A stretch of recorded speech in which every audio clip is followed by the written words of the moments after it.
Florim Jaja është emëruar drejtor për siguritë e informatave të klasifikuara, ndërsa Nakil Fetaj, drejtori i Agjencisë për Mbrojtjen e të Dhënave Personale. Ambasadorja amerikane ka deklaruar se është normale që të zhvillohen bisedime për migrantët.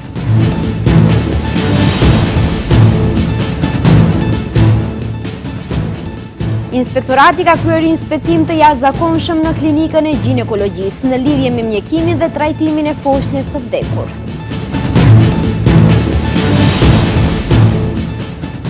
Këshilli i Bashkimit Evropian i kërkon Maqedonisë së Veriut të ndryshojë kushtetutën.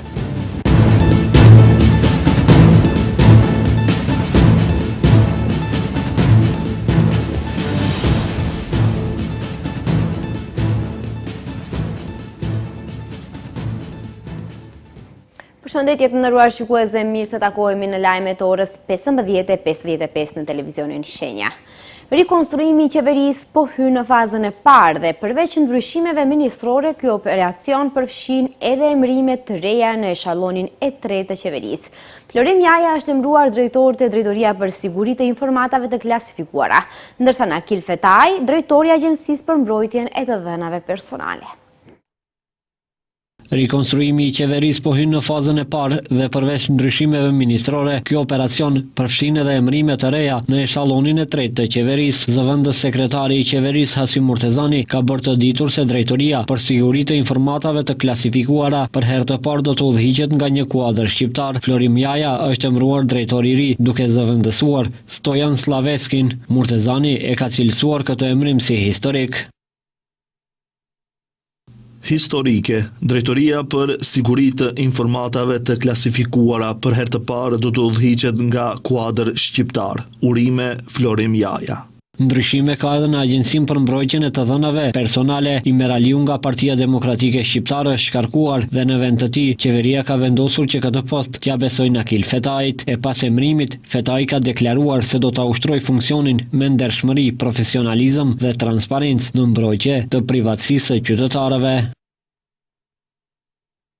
Ky besim është një obligim i madh për të punuar me ndershmëri, profesionalizëm dhe transparencë në mbrojtje të privatësisë dhe të drejtave të qytetarëve. Me përgjegjësi të plotë dhe përkushtim pranoj detyrën si drejtori i Agjencisë për Mbrojtjen e të Dhënave Personale. Këto janë vetëm hapat e parë të rikonstruimit. Më 24 dhjetor pritet shkarkimi Orhan Murtezanit dhe emërimi i Bekim Sali si zëvendës kryeministër dhe ministri i eurointegrimeve, si dhe i Muhamet Hoxhës si ministri i ambientit. Në vijim qeveria pritet të emërojë edhe drejtor të tjerë në pozitat e liruara nga ish drejtues që tashmë janë zgjedhur kryetar komunash. Ambasadorja e Shteteve të Bashkuara të Amerikës në Maqedoninë e Veriut, Angela Geller, tha se është normale që të zhvillohen bisedime për migrantët, por nuk është e dobishme që migracioni të shfrytëzohet për qëllime politike. Ambasadorja ka folur edhe për situatën në gjyqësor, për të cilën thotë se është shumë më e keqe se kur erdhi për herë të parë në RMV. Ambasadore e Shteteve të Bashkuara të Amerikës në Maqedoninë e Veriut Angela Geller ka deklaruar se migracioni është një çështje e madhe dhe komplekse në shumë shtete, përfshirë edhe Shtetet e Bashkuara, duke theksuar se është normale që për këtë temë të zhvillohen bisedime me vende aleate. Geller në një intervistë për Sitel tha se nuk është e dobishme dhe as produktive që migracioni të shfrytëzohet për qëllime politike apo për të fituar pikë politike, duke komentuar deklaratat e liderit të LSDM-s Venko Filipçe, i cili e hapi temën duke paraqitur atë si një çështje të madhe sigurie dhe politike. Edhe ne zhvillojmë bisedime të tilla me shumë shtete. Kjo është normale. Pra, vetë ekzistenca e një bisede nuk do të thotë se do të ketë politika të tilla. Sigurisht, nuk mund të flas për bisedime që ka zhvilluar Mbretëria e Bashkuar, por supozoj se edhe ata, ashtu si ne, zhvillojnë bisedime me lloj-lloj shtetesh. Kjo është një temë me të cilën përballen shtetet dhe prandaj sigurisht bisedoni me miqt, aleatët dhe partnerët se si do ta përballojmë këtë së bashku. Ambasadorja ka folur edhe për situatën në gjyqësor. Ajo përkujtoi se SBA-ja ka investuar mjete të rëndësishme në mbështetje të shtetit, duke përfshirë edhe gjyqësorin që nga pavarësia e këtej, por vlerësoi se gjendja në sistemin gjyqësor është më e keqe se më parë, që qartë reflekton në besimin e ulët të qytetarëve. Dhe sinqerisht, situata në gjyqësor është më e keqe se kur isha këtu herën e parë. Dhe kjo reflektohet në bisedimin e qytetarëve kur flasin për gjyqësorin. Dhe është shumë e lehtë për njërin ose tjetrën palë të thotë se është faji i gjykatësve, se është faji i prokurorëve, se është faji i çdo ministrie. Por fakti është se përgjegjësia e qeverisë është të shikojë me kujdes atë që po ndodh dhe të bëjë ndryshime aty ku duhen bërë. Megjithatë, Ageler thosë se në qeveri dhe në gjyqësor ekzistojnë njerëz të cilët janë sinqerisht të përkushtuar në luftën kundër korrupsionit dhe shfaqi shpresë se atyre përpjekjeve do t'ju bashkangjiten edhe shumë individ, sepse siç e theksoi ajo, është gjëja e drejtë dhe e nevojshme që duhet të bëhet. Koalicioni Vlen vlerëson se ndërprerja e funksionit të kryeprokurorit Joveski shënon fundin e një periudhe që prodhoi humbje të thellë të besimit publik në prokurorinë publike. Edhe në Vëmëro DPM zotohen se do të insistojnë që të ketë prokurori të pavarur dhe jo selektive. Një ditë pas dorëheqjes së kryeprokurorit Lup Çokocevskit kanë vazhduar reagimet e partive në pushtet. Koalicioni Vlen vlerëson se ndërprerja e funksionit të kryeprokurorit shënon fundin e një periudhe që prodhoi humbje të thellë të besimit publik në prokurorinë publike. Sipas tyre, besimi i qytetarëve u rrënua nga raste konkrete që i kanë parë me sytë e tyre. Koalicioni Vlen do të insistojë që procesi për zgjedhjen e kryeprokurorit të ri të jetë i pastër, transparent dhe i çliruar nga ndikimet partijake. Rikthimi i besimit të qytetarëve në sistemin e drejtësisë është detyrim që nuk mund të shtyhet më. Njëjtësi Vlen vlerëson edhe Vëmëro DPM-ja. Zotohen se do të insistojë që të ketë prokurori të pavarur dhe jo selektive. Ky nuk është fundi, por fillimi i drejtësisë jo selektive. Vëmëro DPM do të insistojë për prokurori të pavarur, profesionale dhe jo partijake. Vëmëro DPM do të insistojë për reformën në gjyqësor, për drejtësi të pavarur dhe jo selektive, ku do të respektohen ligjet dhe sundimi i drejtësisë. Një ditë më parë, kryeprokurori Lup Çokocevski dha dorëheqje pak para se të niste seanca në kuvend ku do të diskutohej dhe votohej shkarkimi i tij. Në këtë situatë me propozim të qeverisë, kuvendi duhet të shpall thirrje publike për emërimin e prokurorit publik në gazetën zyrtare. Afati për të konkuruar është 15 ditë pasi të publikohet në gazetën zyrtare. Në procedurën për zgjedhje të prokurorit publik pas paraqitjes së kandidatëve, qeveria duhet të kërkojë mendim nga Këshilli i Prokurorëve për të gjithë kandidatët.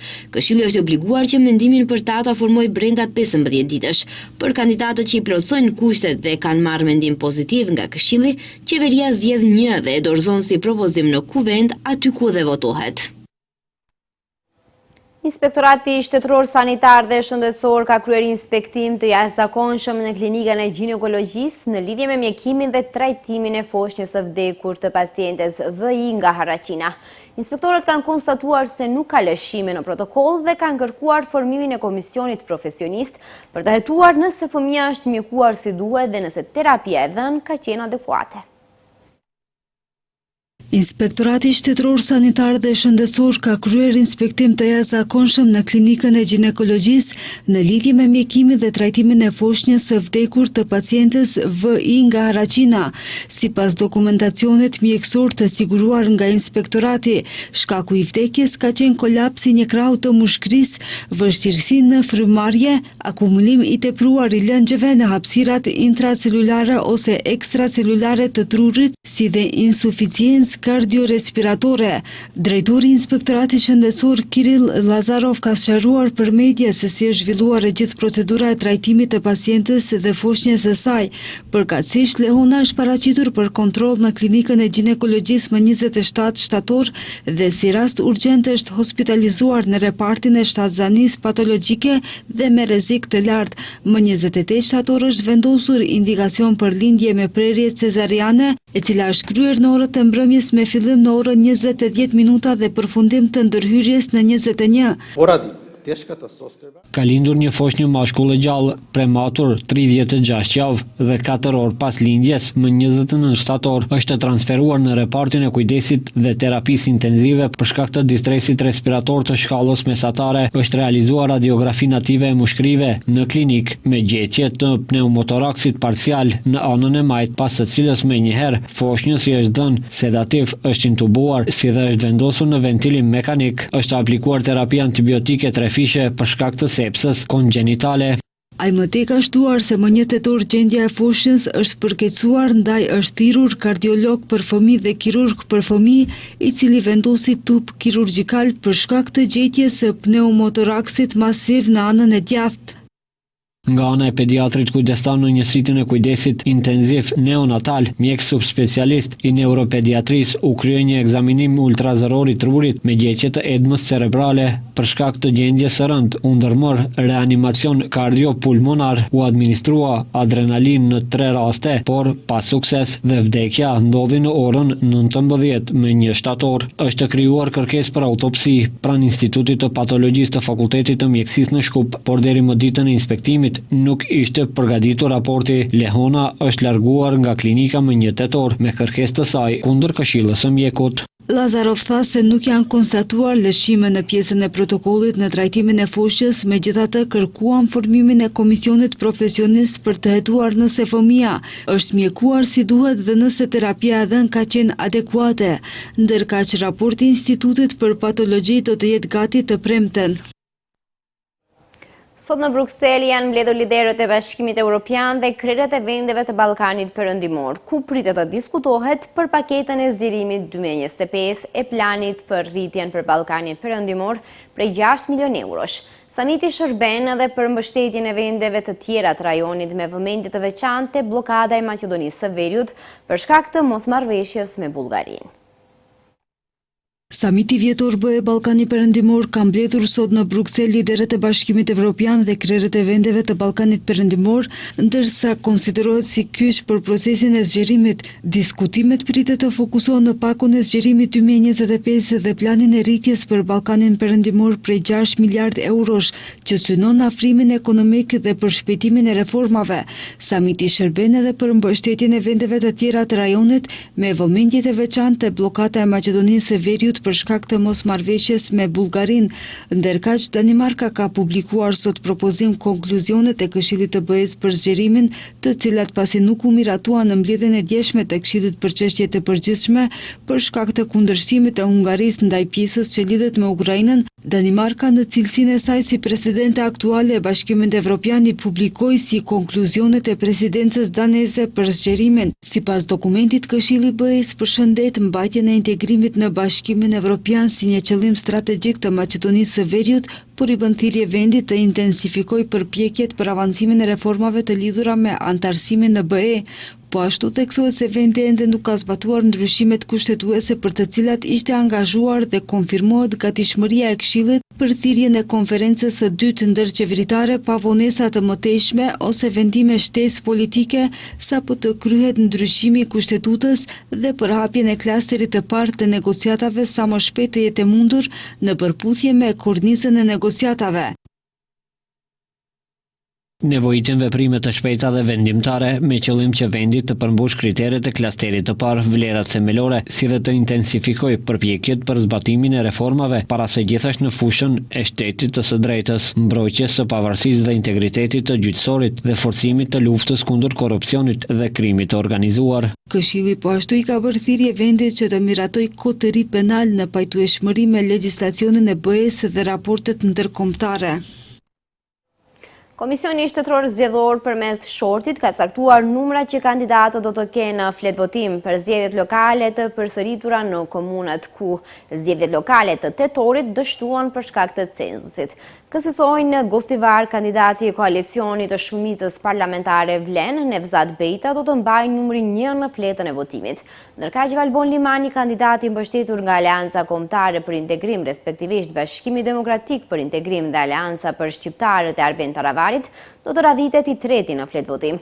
Numrin e njëjtë, numrin 3 do ta ketë edhe Isen Shabani, kandidati AKI-s për komunën e Vrapçishtit. Ndërkaq Zul Hajrat Demiri, kandidati i pavarur i mbështetur nga Vlen dhe ASH-ja e Seles në Vrapçisht, do ta ketë numrin 5 në fletë votim. Numrat 2, 4 dhe 6 janë numra që do të përdoren nga VMRO DPMN, LSDM-ja dhe Partia Demokratike Turke në komunat ku këto parti kanë kandidat, respektivisht në Mavro Urostush dhe Qendër Zhup.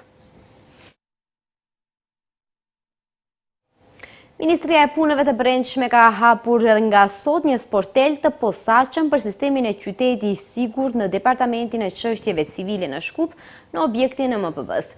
Sporteli do të funksionojë çdo ditë pune nga ora 8 deri në orën 17 dhe i njëjti u mundson qytetarëve të përditësojnë numrat e telefonit dhe adresat elektronike të regjistruara për automjetet e tyre.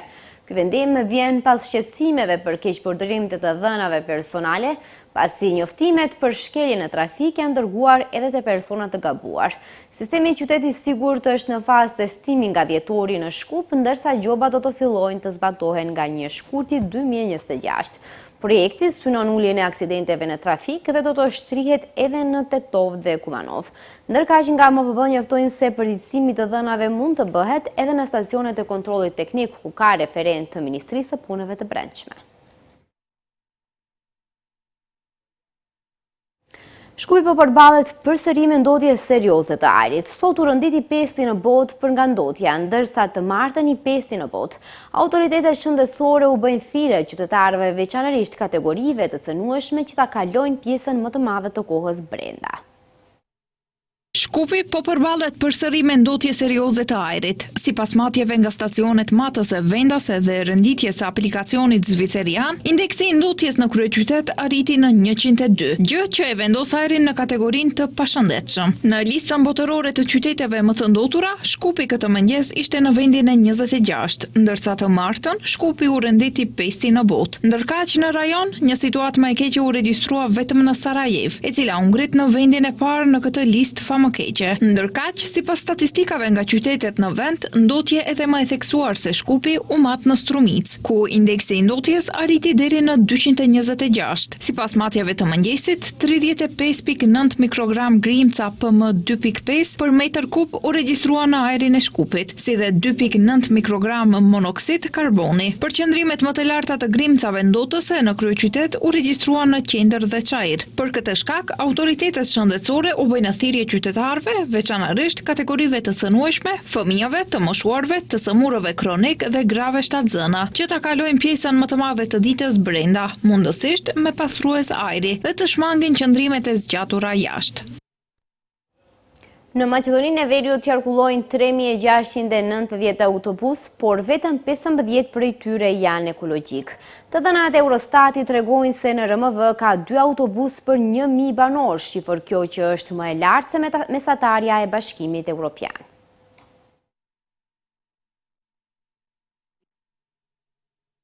Në Maqedoninë e Veriut qarkullojnë saktësisht 3690 autobus, por vetëm 15 prej tyre janë ekologjik. Sipas të dhënave të Eurostatit, Republika e Maqedonisë së Veriut renditet ndër vendet me përfaqësim mbi mesataren të autobuseve në raport me numrin e banorëve, por të dhënat zbulojnë një realitet tjetër, shumë më shqetësues. Parku i automjeteve është pothuajse tërësisht me naftë dhe shumë larg trendeve evropiane të mobilitetit të gjelbër dhe modern.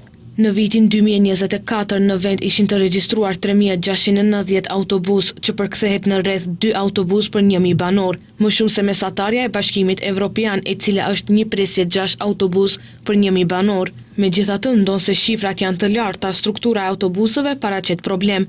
Pjesa dërmuese e autobuseve në Maqedoni janë të vjetër dhe jo ekologjik. Nga gjithsej 3690 autobus, 3609 funksionojnë me motor dizel, 97 presje 8%, 63 janë me benzin gaz, ndërsa vetëm 15 ose 0.4% janë elektrik. Në një kohë kur Bashkimi Evropian po përshpejton kalimin drejt mjeteve me emërtime të ulta ose zero, Maqedonia e Veriut mbetet ende në hapat fillestare të këtij tranzicioni. Të dhënat tregojnë gjithashtu se rinovimi i parkut të autobuseve në vendin ton është disim mbi mesataren evropiane. Në vitin 2024 për herë të parë u regjistruan 379 autobus të rinj, që përfaqëson një rinovim prej 10.2%, pothuajse 2 fish më i lartë se mesatarja e BE-s, 5.1%. Shkallën më të lartë të rinovimit e ka Luksemburgu, 11.6%, ndërsa më të ultën Bullgaria, 0.7%.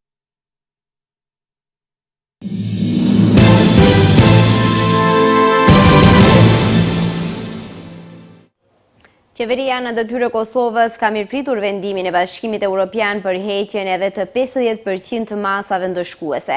Nga qeveria thanë se Kosova në vazhdimsi ka plotësuar kushtet e vendosura nga BE dhe se nuk ka më asnjë arsye që masat të mos hiqen krejtësisht. Gjatë ditës Bashkimi Evropian bëri të ditur se pas transferimit të qetë dhe të rregullt të qeverisjes lokale në veri, pas zgjedhjeve të fundit lokale të mbajtura në dhjetor 2025, do të lirojmë tej rreth 50% të ndihmës financiare në vlerë prej afërsisht 216 milion euro. Kjo do të mundsojë në nënshkrimin e kontratave për 4 projekte që gjithsej përfaqësojnë 34.6 milion euro kontribut të BE-s dhe nisjen e zbatimit të tyre, si dhe përfundimin e programit të gjitha fondeve të mbetura IPA 3 të dedikuara për Kosovën. 181 milion euro miratimi planifikuar i vendimit të financimit nga Komisioni në pranverën e vitit 2026, i cili do të mundsonte që projektet e para të nisin në gjysmën e dytë të vitit 2026, thanë nga Komisioni Evropian.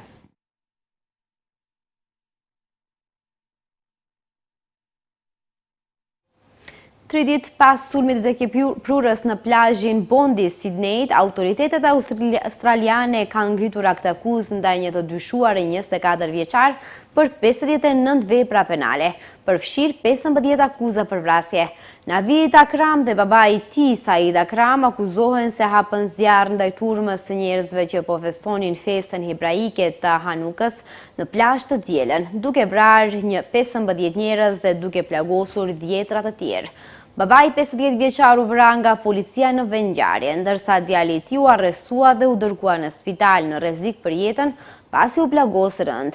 Navid Akram doli nga koma të mashtën. Sipas gazetës The Sydney Morning Herald, 24 vjeçari nuk pranoi të jap deklarat.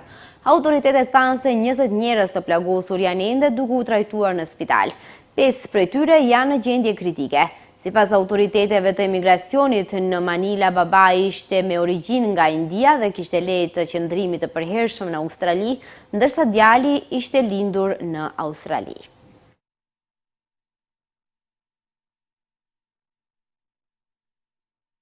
Putin tha se viti 2025 shënoi një fazë të rëndësishme të përmbushjes së objektivave të operacionit ushtarak special në Ukrainë, transmeton Anadolu. Duke folur në selin e Ministrisë së Mbrojtjes në Moskë, Putin pohoi se ushtria ruse ka pushtuar dhe mban forcisht iniciativën strategjike përgjatë gjithë vijës së frontit. Forcat e armatosura ruse kanë çliruar mbi 300 vendbanime këtë vit, ka thënë ai. Në përgjigje të bombardimeve ukrainase, Putin dhe tha se Rusia planifikon të zgjerojë zonën tampon të sigurisë. Ai hodhi poshtë paralajmërimet perëndimore për sulm të mundshëm rus ndaj Evropës, si gënjeshtër dhe absurditet.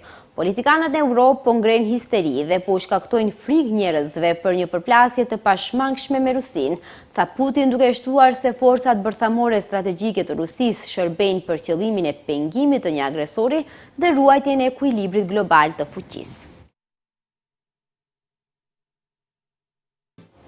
Shikues të nderuar, këtu shënon fundi lajmeve. Ju falenderoj që na ndoqët. Mirupafshim.